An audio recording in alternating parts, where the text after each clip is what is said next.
하겠습니다. 회개의 은혜. 자, 오늘 시편 6편을 계속 살펴보겠습니다. 시편 6편도 다윗의 시입니다. 시편 6편을 전체적으로 이렇게 살펴보니 지금 다윗은 어떤 상황이냐면 굉장히 고난을 당하고 있는 상황입니다. 예, 고난을 많이 당하고 있어요. 근데 다윗에게 지금 어떤 종류의 고난이 왔냐 하면 크게 두 종류의 고난이 왔어요. 하나는 이게 몸이 약해지는 고난이 왔습니다. 2절을 보니까 여호와여 내가 수척하여 싸우니 나를 긍휼히 여기소서, 여호와여 나의 뼈가 떨리오니 나를 고치소서라고 합니다. 내가 수척하여 싸우니, 즉 몸이 굉장히 힘들어졌다 이겁니다. 근데 이 수척하여 싸우니 이런 표현은 몸에 예를 들면 암이 생겼다, 백혈병이 생겼다 이런 특정한 질병이 생겼다는 걸 의미하는 것 같지는 않습니다. 그러니까 어떤 고난, 환경의 고난으로 말미암아 극심한 스트레스가 왔고 그 스트레스로 인해서 몸도 쇠약해지는 그런 상황이 온 겁니다. 그러니까 조금 후반부에 나의 뼈가 떨리오니 나를 고치소서라고 했습니다. 사실 어떤 병에 걸려도 뼈가 떨린다 이런 증상은 없죠. 그 정도로 몸이 지금 수척해지고 힘들어지고 있습니다. 그런데 이런 고난이 왜 왔냐? 다윗을 아주 괴롭히는 나쁜 사람들이 일어났기 때문에 지금 이런 고난이 왔습니다. 사람으로 직접적인 고난이 왔어요. 사람으로 말미암아. 근데 그 사람이 주는 고난으로 말미암아 스트레스가 너무 심하니까 몸도 상했다 이겁니다. 7절을 보니까 내 눈이 근심을 인하여 쇠하며 내 모든 대적을 인하여 어두워졌나이다. 내 모든 대적을 인하여 사람이죠. 많은 사람들이 아주 악랄하게 지금 다윗을 괴롭히려고 하고 있습니다. 다윗이 못된 사람이 아니고 성격 나쁜 사람이 아니니까 이유 없이 다른 사람하고 사이 나빠질 일은 없는데 아주 악한 사람들이 지금 일어나서 볼 때처럼 다윗을 괴롭히려고 덤비고 있다. 이게 짐작할 수 있습니다. 8절에도 보니까 행악하는 너희는 다 나를 떠나라 그랬습니다. 행악하는 너희들, 그러니까 그 반대자들 입장에서는 신나서 지금 다윗을 괴롭히고 있는데 다윗의 입장에서는 아주 못된 짓을 하고 있는 사람들이죠. 못된 짓을 하는 사람들로 말미암아 지금 다윗이 굉장히 고생을 하고 있어요. 그래서 다윗이 사람으로 말미암아 지금 고생을 하고 있다라는 사실을 짐작할 수 있습니다. 그런데 더 중요한 사실을 우리가 발견해야 됩니다. 그 뭐냐? 사람으로 말미암아 지금 다윗에게 이런 고난이 왔는데 왜 사람으로부터 이런 고난이 왔는가? 하나님이 허락하신 일이라는 것입니다. 1절을 보니까 주의 분으로 나를 견책하지 마옵시며 그랬습니다. 주의 분으로 나를 견책하지 마옵시며, 이 견책하다라는 말은 어떤 의미냐 하면 학생이 잘못하고 있으니까 선생님이 그 학생을 바르게 가르치기 위해서 훈계한다라는 거죠. 하나님이 지금 다윗을 견책하고 있습니다. 그 말은 곧 다윗이 뭔가 잘못했으므로 하나님이 다윗을 바로 잡으려고 지금 책망하고 있다. 다윗 스스로 지금 이걸 깨닫고 있다는 겁니다. 나쁜 사람들이 자기를 괴롭히지만 그것은 하나님으로부터 온 것인데 왜 자기가 뭔가를 하나님 앞에 잘못했기 때문에 잘못한 자기를 하나님께서 바로 잡으려고 악한 사람들로 하여금 다윗을 괴롭히게 하고 있다. 이건 다 다윗이 지금 자기가 스스로 깨닫고 하는 말입니다. 그래서 1절 후반부를 보니까 주의 진노로 나를 징계하지 마옵시며 지금 징계를 받고 있어요. 그런데 하나님이 진노로 계속 징계하면 자기가 죽을 것 같으니까 너무 많이 진노하시어서 저를 징계하지 말아주시기 바랍니다. 이런 상황이에요. 그러니까 요약해보면 시편 6편은 다윗이 고난을 당하고 있는데 어떤 고난이냐? 사람으로부터 온 고난입니다. 사람으로부터 온 고난이 어찌나 심한지 정신적인 스트레스도 너무 많아가지고 몸이 쇠약해지고 있습니다. 그런데 그건 근본적으로 하나님께서 다윗을 책망하시기 위하여 하나님이 만드신 상황이다라는 것입니다. 자, 이런 내용 시편 6편을 통해서 우리가 중요한 사실 두 가지를 살펴보겠습니다. 자, 첫 번째로 우리는 하나님이 사랑하시는 사람에게 하나님이 더 많이, 볼륨 조금 올려보시면, 하나님이 더 많이 사랑하는 사람들에게 하나님의 징계도 많고 책망도 많다는 사실을 발견해야 됩니다. 하나님께서 더 많이 사랑하는 사람일수록 징계도 더 많고 책망도 더 많다라는 사실입니다. 자, 매우 수준 낮은 종교 샤머니즘은 하나님으로부터 우리가 사랑을 받으면 늘 건강하고 늘 성공하고 늘 잘되기만 하고, 이게 바로 우리가 신으로부터, 하나님으로부터 복을 받는 증거다, 이렇게 가르칩니다. 그런데 그게 얼마나 수준 떨어지는 가르침인지 대부분의 사람들도 그런 말을 들으면 에이 저거 무당 이러지 않습니까? 그러니까 하나님으로부터 우리가 사랑을 받을 때 우리가 늘 건강하고 늘 승진하고 늘 돈을 벌고 이런다. 이것은요, 성경을 믿지 않은 일반인들도 에이 저거 수준 떨어지는 무당, 샤머니즘 이렇게 말을 합니다. 세상에서도 하나님의 진리를 모를지라도 이게 세상의 현자들도 어떻게 말을 합니까? 사랑하는 자식일수록 엄히 키워야 한다, 그러지 않습니까? 세상에서도, 세상의 부모들도 사랑하는 자녀를 그저 좋다고 오냐오냐고 키우는 게 아니라 엄하게 회초리로 키워야 그 자녀가 잘 된다, 이렇게 말을 합니다. 성경은 더욱더 분명하죠. 하나님께서 자기 백성들을 잘되게 하시기 위하여 하나님이 자주 하시는 일이 뭐냐? 징계하시는 것입니다. 하나님의 뜻대로 살지 못하면, 하나님 보시기에 좋은 모습으로 살지 못하면 징계합니다. 이게 성경의 하나님의 특징입니다. 신명기 8장 5절을 보니까 너는 사람이 그 아들을 징계함 같이 내 하나님 여호와께서 너를 징계하시는 줄 마음에 생각하고 그랬습니다. 사람도, 현명한 사람은, 어리석은 사람 말고요, 사람도 현명한 사람은 자기 자식을 어떻게 키우냐? 징계합니다. 잘못하면 때리기도 하고 혼을 단단히 냅니다. 왜? 그래야만 그 아들이 바르게 자라서 올바른 사람이 되고 또 하나님이 정말 복 주시는 사람이 될 수가 있기 때문입니다. 잠언 3장 11절을 보니까 내 아들아 여호와의 징계를 경히 여기지 말라, 꾸지람을 싫어하지 말라라고 했습니다. 하나님은 사랑하는 자를 징계하십니다. 징계를 당하고 혼이 날 때는 누구나 다 마음이 괴롭지요. 근데 뭐라고 이 지혜자 솔로몬이 뭐라고 말을 하냐면 내 아들아 하나님이 너를 징계하실 때 싫어하지 말아라. 그게 너가 정말 잘되게 하시는 길이다. 이렇게 가르치는 겁니다. 자, 하나님이 어떤 사람을 저주하실 때 가장 무서운 저주가 뭔지 아십니까? 돈 벌지 못하게 하는 거? 몸이 병들게 하는 거? 아니요. 그건 하나님이 주시는 가장 무서운 징계가 아닙니다. 돈 벌지 못하면요, 그 사람이 내가 왜 돈을 못 벌까 고민하다가 하나님을 믿어야 되나? 이런 생각도 할 수 있거든요. 몸에 병이 들면요, 병원에 찾아가겠죠. 근데 의사가 못 고치면 하나님이 고치려나? 하나님을 생각하게 되겠죠. 그러니까 몸이 병들고 돈을 못 벌고 이런 것은요, 저주가 아니에요. 오히려 그것 때문에 하나님을 발견해버리면요, 세상을 얻는 것보다 더 큰 복을 받는 겁니다. 하나님이 가장 저주하시는 사람은 어떤 사람이냐? 무슨 일을 해도 하나님이 징계하지 않는 겁니다. 그냥 그대로 두는 겁니다.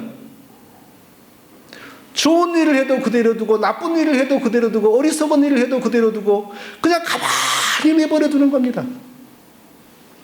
이스라엘 백성들이 하나님의 은혜를 많이 입고도 계속해서 범죄하니까 하나님께서 은혜를 거두셨어요. 그래서 이스라엘 백성들이라고 해서 다 구원받는 게 아니라 그 중에서도 정말 하나님이 은혜 주시는 소수만 구원받고 나머지를 다 하나님이 버리셨습니다. 그래서 하나님이 보내시는 선지자들이 가서 하나님의 말씀을 외칠 때에 대다수 이스라엘 백성들이 혹시라도 선지자가 전하는 말을 듣고 깨달아서 하나님 믿으면 하나님이 싫다고 그랬습니다.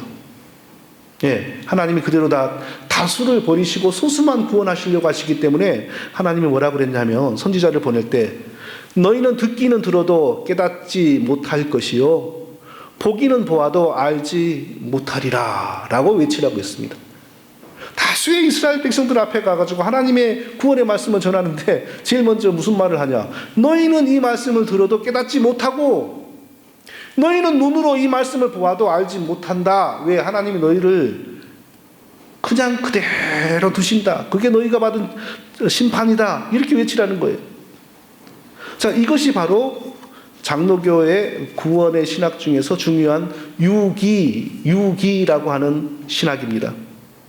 하나님이 구원 주시기를 기뻐하시는 사람에게 은혜를 베푸셔서 예수 그리스도를 믿도록 힘을 주시고 마음을 주십니다. 그런데 하나님이 기뻐하지 않은 사람은 절대로 그 마음을 하나님이 건드리지 않습니다.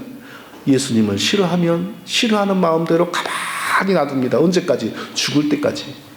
예수님을 미워하면 그 미워하는 마음을 가만히 둡니다. 언제까지? 죽을 때까지. 예수님을 싫어하고 무관심하고 미워하다가 그대로 수십 년을 살다가 죽으라. 하나님이 터치하지 않는 겁니다. 가만 놔둬버려요. 이게 바로 유기. 그대로 놔두신다. 무슨 일을 해도 징계하지 않고 무슨 어리석은 일을 해도 하나님이 책망하지 않는 것. 이게 바로 하나님이 버리시는 가장 무서운 저주입니다. 그래서 요한계시록 3장 19절은 무릇 내가 사랑하는 자를 책망하여 징계하노니 그러므로 열심을 내라 회개하라. 하나님이 사랑하는 자를 징계합니다. 바르게 믿지 않으면 예수님에게 관심을 두지 않으면 제 멋대로 살고 제 마음대로 살고 자기 욕망대로 살면 하나님이 징계합니다. 왜? 하나님이 사랑하셔서 구원하시고 영생을 주셔야 하니까 그대로 살지 못하도록 하나님이 징계하는 겁니다. 그러니까 복받은 거죠. 물론 내가 사랑하는 자를 책망하여 징계하노니 아무나 징계받는 것 아닙니다. 사랑하는 자를 징계합니다. 그러니까 징계를 받으면 감사하고 열심을 내고 회개해야 된다는 것입니다. 징계를 당하지 않고 살 수 있는 그리스도인은 아무도 없습니다. 자, 다윗을 생각해 보죠. 하나님께서 다윗을 보실 때 내 마음에 쑥 드는 사람이다. 이렇게 내 마음에 드는 사람이 없다. 이 사람 내 마음에 너무 들므로 내가 계획하고 있는 일들을 이 사람을 통하여 내가 이루어내겠다. 그렇게 다윗을 높이 평가하셨습니다. 그러면은 적어도 다윗은 우리보다 100배로 수백 배로 훌륭한 사람이죠. 신앙으로나 모든 면에서. 그런데 이런 다윗에게도 얼마나 많은 징계가 있었습니까? 너무 많은 자주 징계했습니다. 다윗과 같은 사람도 자주 징계받으면서 회개하고 그러다가 쓴 시편이 적어도 6개, 7개입니다. 기뻐서 쓴 시편도 많지만 징계를 받으며 울면서 쓴 시가 적어도 6개, 7개입니다. 자, 그러므로 우리가 하나님의 징계를 받지 않고 늘 편하게 산다. 늘 내 멋대로 살 수 있다. 이게 복이 아닙니다. 이것은 저주입니다. 징계가 없으면 버리운 자라고 했습니다. 우리가 잘못이 없을 수가 없습니다. 태어날 때부터 우리가 죄인인데 태어날 때부터 우리의 마음이 부패했는데 어떻게 하나님 앞에서 잘못하지 않을 수가 있습니까? 다 잘못할 수밖에 없습니다. 시편 6편이 다윗이 잘못하고 난 후에 하나님으로부터 징계받으면서 쓴 시라는 사실. 하나님이 가벼이 하는 것이 아니라 아주 나쁜 사람들을 동원해가지고 얼마나 심하게 징계를 하셨는지 정신적인 스트레스가 너무 많아서 뼈가 떨린다라고 고백할 정도로 징계하셨습니다. 그 과정에서 다윗이 회개한 거죠. 징계가 없으면 하나님이 사랑하는 자식이 아닙니다. 징계가 있는 것은 복을 받은 인생이라는 증거입니다. 그러므로 우리에게 징계가 있을 때 하나님께 감사하고 더욱더 기도하고 더욱더 순종하고 회개하는 것이 가장 복된 일이라는 사실을 우리가 기억해야 됩니다. 자, 둘째로 또 이 시편 6편을 통해서 우리가 무엇을 발견해야 하냐면요. 회개의 은혜가 우리에게 임하면 동시에 하나님이 우리를 회복해 주신다는 보장이 임한다는 것도 발견해야 됩니다. 조금 전에 제가 이렇게 말하지 않았습니다. 회개하면 다시 하나님이 우리를 회복해 주신다. 이렇게 말한 게 아니라 회개하게 만드시는 은혜가 임하면 회개의 은혜가 임하면 하나님이 우리를 다시 회복해 준다. 저는 이렇게 표현했습니다. 자, 우리가 흔히 맞는 말을 하지만 거기에 성경의 진리가 왜곡되는 표현들이 있어요. 내가 예수 믿으면 하나님이 나를 구원하신다. 맞는 말이죠. 예수 믿으면 하나님이 나를 구원하신다. 맞는 말이죠. 그러나 거기에 그 속에 있는 깊은 성경의 진리는 오해되는 겁니다. 성경은 주 예수를 믿으라 그리하면 너와 내 집이 구원을 얻으리라 이렇게 말씀합니다. 자, 그 말씀을 문맥대로 해석하면 믿지 않은 사람들에게 가가지고 예수님을 여러분들이 믿으십시오. 그러면 여러분들 다 구원받을 겁니다. 이 뜻이 되잖아요. 그 성경이 그렇게 말씀하지만 사실은 그것은 예수님을 전할 때 사용하는 간단한 어쩔 수 없는 방법이고 성경은 더 깊이 무엇을 말씀합니까? 모든 사람은 태어날 때 이미 영적으로 죽은 상태로 태어나기 때문에 절대 자기의 지혜와 힘으로는 예수님을 믿을 수 없다라는 사실을 성경이 동시에 말합니다. 자, 제가 어떤 사람에게 복음을 전했습니다. 그때 그 사람이 예수님 믿고 구원받게 됐어요. 겉보기에는 그 사람이 예수님을 믿고 구원을 얻었습니다. 그러나 그 이면에 들어가면 어떤 일이 있었습니까? 도저히 예수 믿을 수 없는 죽은 영혼으로 살고 있는 그 사람을 예수님 믿도록 하나님이 그 앞으로 이미 부르신 거죠. 예수님 앞으로 믿을 수 있는 기회를 주신 거죠. 그리고 성령님이 예수님의 복음에 반응할 수 있도록 영혼을 그 순간에 살린 겁니다. 영혼을 그 순간에 살려서 예수님을 믿게 하신 겁니다. 그리고 그 순간에 성령이 그 사람 안으로 내주하신 것입니다. 자, 이게 과학적인 시간으로 측정이 가능할까요? 이 일이 1초 만에 일어났을까요? 2초 만에 일어났을까요?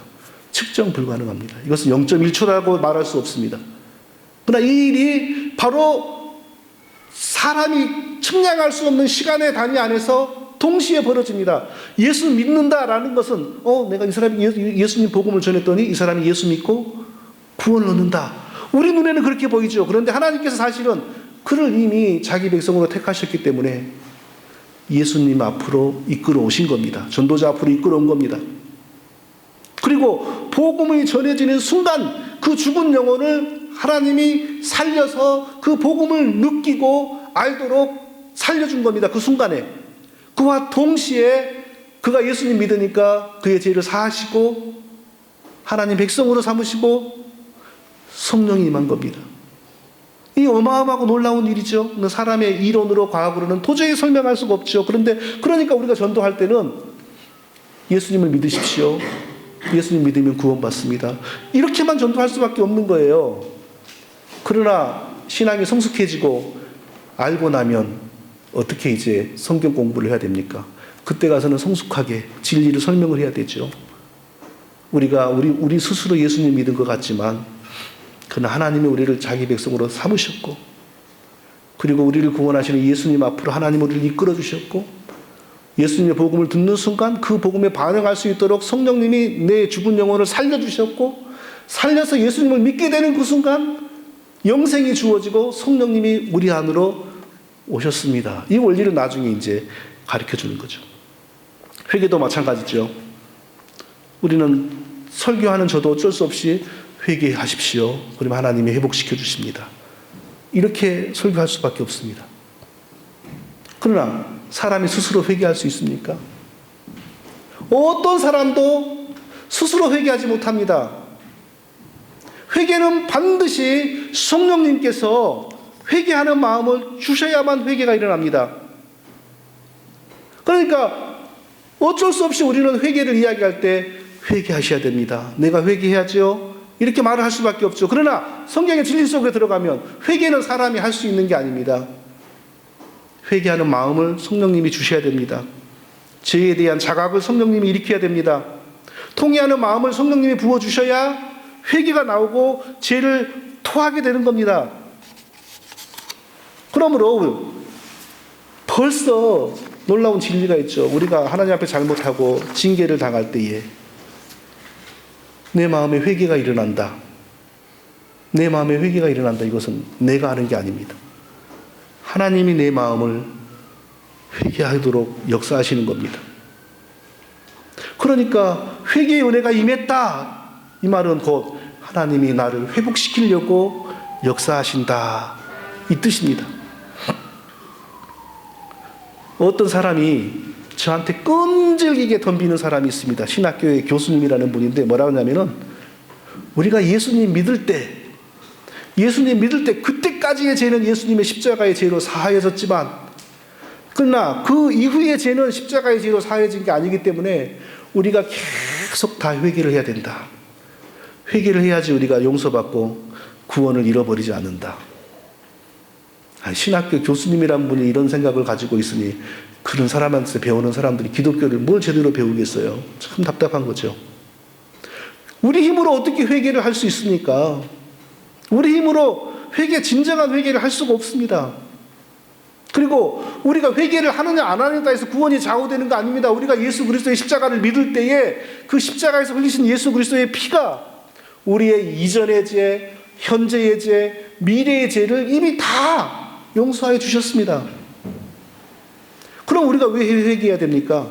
구원을 잃어버리지 않으려고 회개하는 게 아니라 그리스도의 피로 깨끗함을 얻은 하나님의 자녀이므로, 그리스도의 피에 부끄럽지 않은 삶을 살아야 될 의무가 있는 하나님의 자녀이므로, 우리가 죄 지으면, 범죄하면 성령님이 마음에 주시는 역사를 따라 회개해야 되는 거예요.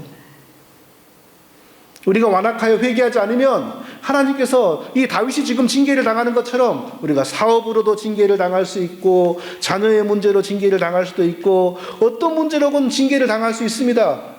그 하나님이 그렇게 하시는 목적은 회개하고 돌이키게 하시려고 하는 것입니다. 다윗에게도 바로 이런 놀라운 사실들이 끊이지 않았던 것입니다. 우리는 내가 하나님 앞에서 잘못하지 않는다, 나는 잘못하지 않을 수 있다, 이런 것을 자신할 수 있는 사람들이 아닙니다. 그렇지 않으면 얼마나 좋겠습니까? 그러나 언제든지 우리도 잘못할 수밖에 없습니다. 우리는 아무도 큰 소리를 칠 수 없어요. 근데 우리가 붙들어야 될 더 중요한 사실은 뭐냐? 하나님이 나에게 회개의 은혜를 주시면 그것은 곧 나를 다시 건져주시고 나를 회복시켜 주시려고 하나님이 작정하신 것이다 라는 사실을 확신하는 겁니다. 다윗은 그 하나님의 징계를 받는 가운데서도 자기에게 회개하는 마음이 생기고, 회개하면서 무엇을 확신했냐? 바로 이걸 확신한 겁니다. 8절을 보니까 행악하는 너희는 다 나를 떠나라, 여호와께서 내 곡성을 들으셨도다. 회개하는 마음이 임하면서 자기가 하나님 앞에 죄악을 고백하고 회개를 하는 순간 마음에 딱 확신이 온 거예요. 하나님이 허락하셔서 나를 괴롭히는 데 쓰임받는 이 못된 녀석들아, 다 나를 떠나라. 이제 나의 회개의 눈물을 하나님이, 나의 회개의 통곡을 하나님이 받으셨으므로 너희들이 할 일은 이제는 끝났다, 이렇게 외치는 겁니다. 9절을 보니까 여호와께서 내 간구를 들으셨으며 여호와께서 내 기도를 받으시리로다. 성령께서 회개하도록 은혜를 베푸시오. 하나님께 다 죄를 토하고 회개하자 마음에 확신이 오는 거예요. 이제 하나님께서 나를 다시 이 고난에서 건져주시겠구나 확신하는 겁니다. 여호와께서 내 간구를 들으셨으며 여호와께서 내 기도를 받으시리로다. 10절에서는 또 뭐라고 말하냐면, 내 모든 원수가 부끄러움을 당하고 심히 떨미어 호련히 부끄러워 물러가리로다. 나를 괴롭히는 데 쓰임받는 악한 사람들이 이제는 호련히 물러가리로다. 지금 그걸 눈으로 보고 있는 것이 아닙니다. 이미 이런 일이 벌어진 건 아닙니다. 그런데 회개하는 은혜를 베푸시어 하나님께 진정으로 회개를 하는 순간 마음에 확신이 오는 겁니다. 하나님이 이제 나를 다시 알아듣겠니? 고개를 끄덕이는 거 보니까 알아듣는 모양이로구나 너가. 회개하는 마음이 오는 순간에 하나님이 이제 나를 고난에서 건져주시는구나 확신을 하는 겁니다. 사랑하는 성도 여러분, 우리는 죄와 싸워야죠. 당연히 죄와 싸워야 됩니다. 그러나 절대 우리는 우리 힘으로 죄를 이기지 못합니다. 죄를 짓지 않으리라, 나는 죄 짓지 않는 인생이다, 이렇게 자부하며 사는 것은 어리석은 겁니다. 죄하고 싸우지 말고 언제든지 죄가 오면 타협하라는 것이 아니라 죄와 싸워야 되는데, 우리는 죄와 싸워서 이긴다는 확신보다 그 확신도 이길 수 있다는 확신도 가져야 되지만 동시에 회개하면 하나님이 회개의 은혜를 주시면 비록 이전과 똑같아질 수는 없을지라도 다윗이 그랬지 않습니까? 이미 범죄하고 나니까 이미 가정이 파괴돼 버립니다. 아무리 회개해도 그 이전처럼 돌아가지를 못하는 겁니다. 죄가 한번 들어오면 반드시 후유증이 남는데 그것은 절대 죄가 들어오기 이전 상태로는 못 간다는 겁니다. 누구나 마찬가지입니다. 한번 범죄가 들어오면 그 범죄로 말미암아 파괴가 일어나는데 절대 죄가 없었던 상태로는 돌아가지를 못합니다. 그럼에도 불구하고 회개의 은혜를 얻으면 하나님이 다시 회복시켜 주시는 겁니다. 자, 이게 바로 진짜 하나님의 백성들의 모습입니다. 우리가 진짜 하나님의 백성인가? 진짜 구원받은 사람인가? 진짜 성령이 함께하는 사람인가? 이것은 바로 이 세상에서 성공하고 유명해지는 것이 아니고 이렇게 진실로 하나님을 바르게 믿는 모습으로 차근차근 발전해 가는 겁니다. 잘못하고 나면 회개하고 회개하는 가운데 하나님이 다시 회복시켜 주는 것을 체험하고 이런 것은 진실로 하나님이 주시는 은혜가 아니면 절대 맛볼 수가 없는 것입니다. 저와 우리 모두에게 이와 같은 하나님의 은혜가 항상 있기를 바랍니다. 걸어가신 아버지 하나님, 우리에게 회개하는 마음을 언제나 부어주시고